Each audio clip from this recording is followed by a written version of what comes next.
YouTube पर साहित्यिक सांस्कृतिक एपिसोड सिद्धेश्वर की डायरी के इस एपिसोड में हम आपके सामने प्रस्तुत कर रहे हैं अपनी डायरी समकालीन साहित्य में हस्ताक्षर की सार्थक उपस्थिति।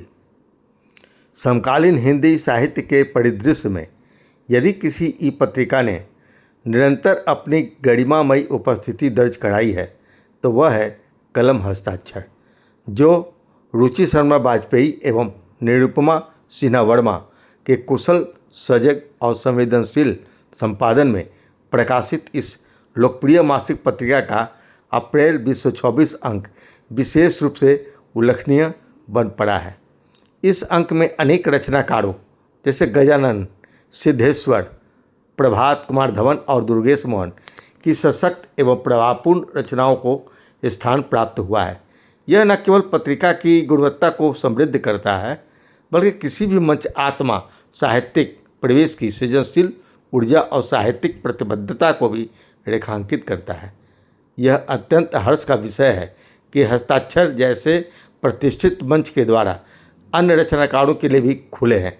यह पत्रिका न केवल स्थापित लेखकों को स्थान देती है बल्कि नवोदित प्रतिभाओं को भी समान आदर और अवसर प्रदान करती है, जो किसी भी स्वस्थ साहित्यिक संस्कृति का आधार होता है। एक समय धर्मयुग और साप्ताहिक हिंदुस्तान जैसी पत्रिकाएं हिंदी साहित्य की प्रतिष्ठा और स्तर का मानक हुआ करती थी।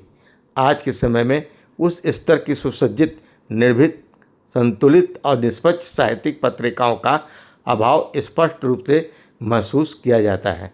ऐसे परिवेश में हस्ताक्षर इस कमी की सार्थक पूर्ति करती हुई एक विश्वसनीय और गरिमामयी पत्रिका के रूप में उभरती हुई दिखाई देती है। समयबद्ध प्रकाशन, उत्कृष्ट संपादन, विषय वस्तु की विविधता और रचनाओं के संतुलित चयन के लिए संपादक द्वय के प्रति समस्त साहित्यिक समाज की ओर से हार्दिक धन्यवाद एवं शुभकामनाएं प्रेषित है। यह हमारे मंच का भी सौभाग्य है कि आदरणीय रुचि और निरुपमा जी निरंतर हमारे रचनाकारों को प्रमुखता प्रदान करती रही हैं तथा सदैव प्रोत्साहनपूर्ण और उदार दृष्टिकोण बनाए रखती है। इस अंक का संपादक विशेष रूप से उल्लेखनीय है, जो प्रसिद्ध अभिनेत्री मधुबाला पर केंद्रित है। वस्तुतः यह कहना अधिक उचित होगा कि पूरा अंक ही मधुबाला के व्यक्तित्व और कृतित्व के विविध आयामों को समर्पित है। उनके सौंदर्य, अभिनय और मानवीय संवेदनाओं पर आधारित अनेक महत्वपूर्ण लेख इस अंक को एक विशेष संग्रह का रूप प्रदान करते हैं। भारतीय सिनेमा के स्वर्णिम इतिहास में कुछ नाम ऐसे होते हैं जो केवल कलाकार नहीं बल्कि समय की धड़कन बन जाते हैं। मधुबाला ऐसा ही एक नाम है, एक ऐसा चेहरा जो मुस्कान बनकर उभरा और दर्शकों के हृदय में अनंत काल तक प्रेम और आकर्षण की छाया छोड़ गया। इस भावभूमि को संपादकीय के माध्यम से अत्यंत प्रभावी ढंग से प्रस्तुत किया है रुचि शर्मा वाजपेयी ने। निरुपमा जी का जीवन का मान सम्मान विषय का आलेख भी विशेष रूप से हमारा ध्यान आकर्षित करता है। इसमें आधुनिक जीवन की एक महत्वपूर्ण सच्चाई को रेखांकित किया गया है कि मनुष्य भले ही अत्यधिक व्यस्त हो गया हो, किंतु संवाद की उष्मा लगातार क्षीण होती जा रही है। लोग अपने मन की बात साझा करने के बजाय उसे भीतर ही संजोए रखते हैं। यह विचार अत्यंत व्यवहारिक और समकालीन जीवन की विडंबना को उजागर करने वाला है।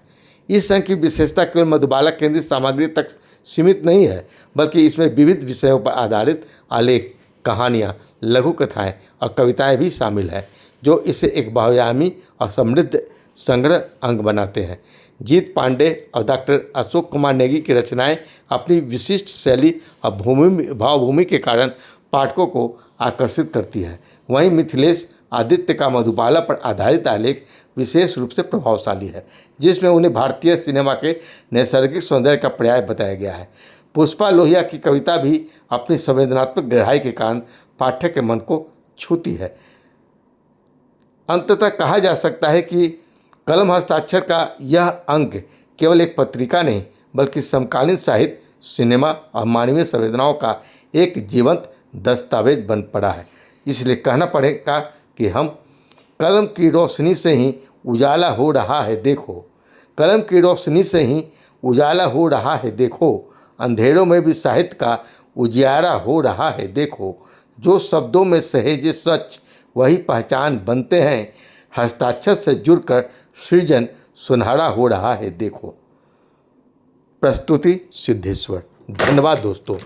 कृपया हमारे चैनल को आप सब्सक्राइब अवश्य करेंगे और अपनी प्रतिक्रिया अवश्य देंगे कि आपको यह पत्रिका कैसी लग रही है। धन्यवाद। नमस्कार।